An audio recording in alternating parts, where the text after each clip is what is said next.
Hello everyone! Welcome to this different space. So I asked my downstairs neighbor who lives in this beautiful white minimalistic palace if I could record my book club here, because obviously this is what you want if you're gonna record a book club. So welcome back or welcome to my channel. My name is Kirsten and this is the book club series, which is a recurring series on my YouTube channel.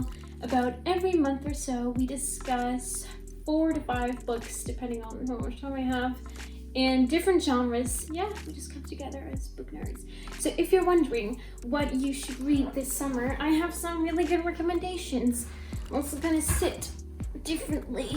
So the 4 books that we're gonna discuss right now are already in the bio. So if you're really curious, go slide down and read the bio. But I'm gonna kind of keep it a secret. And let's start with the first one being one that I did not bring with me. So right now, there's a book in the screen somewhere that is called the genocidefax. It is in Dutch. I'm sorry, this is the only book in Dutch. The rest of the books will all be in English, so just skip forward to the English books if you don't want to read or hear about Dutch book. But it is an amazing book. It was a boekenweek geschenk. So every single year we have a boekenweek, a book week. And in this case, it was a very cute tiny booklet about a very not cute topic, which is the Rwandan genocide. So around 1994, there was a huge genocide in Rwanda. I think we all have heard about it, Hutsis and the Tutsis. And I really didn't know that much about it. I think we've all seen Hotel Rwanda, the movie, but that's about it. And also that movie was a movie that I saw about 8 years ago, so it didn't really stick to me in my pre-adolescent brain. Besides the topic being incredibly interesting and harsh, the way that the book is written is also appealing to me, because first it starts with a short introduction to the story, then it goes into her meeting one of the figures in the story and talking about it in the now perspective, then it goes back to the story, and sometimes it just switches between the story, fiction, and her meeting certain figures from the book and also talking about it and making comparisons to other awful things that have happened and might potentially happen if some visions in the world do not change. And she captures all of that in about 50 or 80 pages, I can't remember. And it was beautiful and it was so emotional, and how she has captured everything, the essence and that emotion and information in only those 50 to 80 pages blows my mind. So in case you're Dutch or you want to read a Dutch book that is only 50 to 80 pages, then I can highly recommend it. It was amazing, and thank you, my friend, for borrowing it to me, which is also why I don't have it right now anymore, because I gave it back to her because she also wanted to read it. The next story will be a lighter book, because I also have another quite intense book, but let's now do a light one, which is The Midnight Library by Haig. This book was quite hyped about. I was super curious to read it, and it was actually much less fun than I had expected. This is about Nora Seed. Nora Seed wishes to end her life. However, at the moment that she should have died, she ends up in the Midnight Library, where there are tons and tons of books that all present ways that her life could have been different if she had made different decisions. There's this person, a librarian, in the book that is also very important to her, who tells her about, listen, you can die, but you ended up here, which means that you don't really want to die in essence, and you should try on your different lives. And so this book starts with her root life, her own life, her ending her life, and her ending up in the library, but then it goes into all of those lives, and not in an annoyingly too detailed way. There are I think 4 lives. I literally just finished it last night. I think 4 lives, quite detailed, explained, but then after those 4, it goes into well, she tried many more, but she couldn't really find happiness, and there was still some regret or disappointment, and every time that she would feel that emotion, she was being pulled back into the library. Sometimes that would be after 10 minutes, and sometimes that would be after an hour. And obviously it's also quite weird because it is her who was living those other lives, but a different version of her. So she wouldn't remember details, you know?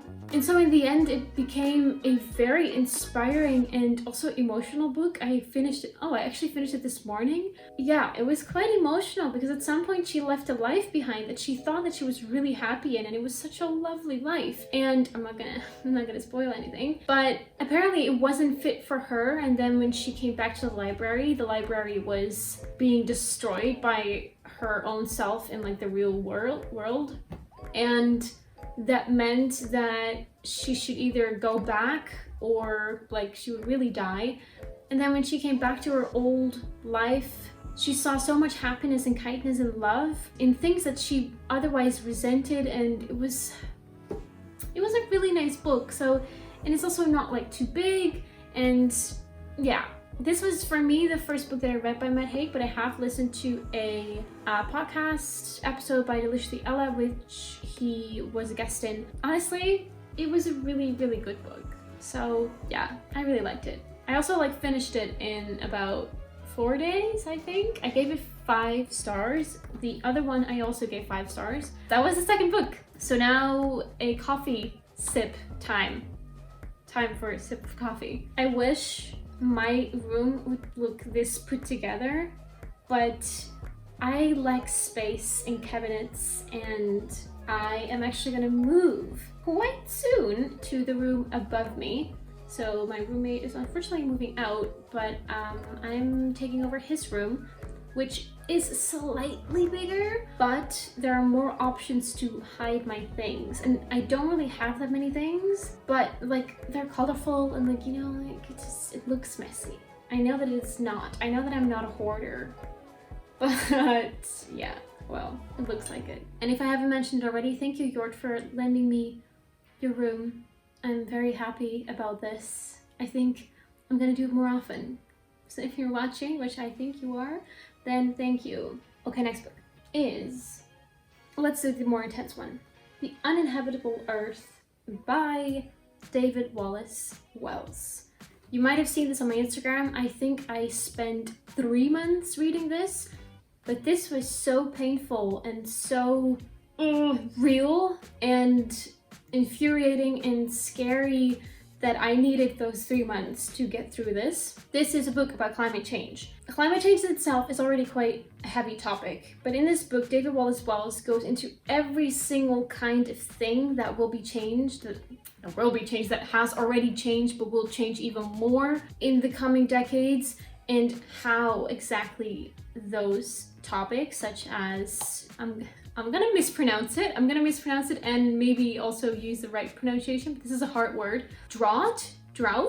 I think it's drought. It goes into droughts, into wildfires, ecosystems disappearing, even into depression rates. So many horrible things that we all do not want in this world. We do not want to have them in our lives. But they already are. Like last week when I'm recording this, there were huge floods in the Netherlands, which, okay, Netherlands, we are literally called a country that lives below the level of the sea. But all the way into the mainland. I live next to the sea, sort of. We had awful floods in Germany as well, and quite a lot of people died, and what will happen also long term. To get back to this book, so for each one of the topics that will be influenced by climate change, it really goes into the specifics. So with 2 degrees of the world warming up, this will happen. With 3 degrees, this will happen. With 5 degrees, this will happen. Right now, we're working towards a blah blah degree of climate warming. Reading this book is quite painful and very confrontational, and definitely not for the lighthearted, but I hope that everyone will read this because things need to change. Things already had to change, but it's right now or never. And it pains me to see how capitalism and businesses are ruining things, how the visions of certain people are ruining things. And it is hard. I can imagine that it is hard, as a person, to live more eco-friendly. But I think it's mainly just overwhelming and not necessarily that hard. But in the end, the majority of the problems are all caused by governments, if not all of the problems, and the regulations that are set that are not set. And it's, yeah. This book made me think of not having any kids. I don't, like, at some point, as of this week, I might do want to have kids someday if I am able to have kids. So up until last week, I did not want to have kids because of the horrible things in this book. Do you want to put wonderful human beings, hopefully, onto this earth that will be as rotten as described in this book? It's just, I know I'm not really selling this book, but I hope that I am. It needs to be read, it needs to be said. It was amazing. No, it wasn't that big. A lot of the pages are sourcing. Let me show you. This is sourcing, this is the actual story. It's very well written, it's personalized but also factual, and there's just a great balance between the two. And I think that everyone should read this. It's sad. Which is why right now I'm not gonna end this book club with a very uplifting book. Apparently I have only chosen quite emotional books, but it is an amazing book and the cover will lift you up. Honestly, the colors of this cover art, it's just amazing. This is Girl, Woman, Other by Bernardine Evaristo. This is a must read. It has been written so incredibly well. The stories are amazingly, well, not necessarily maybe made up, but written down. You gotta read this. So it starts with the story of one woman. She is someone who is actually setting up a theater performance. At the end of the book, you realize that the stories that you're reading, that you have been reading, are all interconnected, and it's just amazingly done. So at the theater performance, so it's basically at the moment that it starts, first it goes into the life and like how she had a child, a daughter, and she lives in London. And then like you go into the theater and the performance starts, and then like you switch to a different storyline, which is her daughter's, and you go into her life, who obviously has a very different life because she's a young woman living in London, Black, has very diverse friends, complicated relationships with both her mom and her dad. Then it goes into her dad, who is gay. No, that's not true. It actually goes into her dad much later in the book. But then it goes into someone else's story. Some stories you know that they're connected, like the mom and the daughter one, but some you're like, okay, how exactly are these connected? And at the end, you also, well, not at the end, but you realize quite soon that all of the women, girl, woman, other, other, because there's also obviously a transgender in the book, which might have come out wrong because I said obviously, but just to keep it very inclusive, which I love about this book. Some have grown up very racist, which is interesting. Some have grown up very poor. Some have grown up really rich. They're not all women because it also goes into the dad, excuse me. All of the storylines at the end have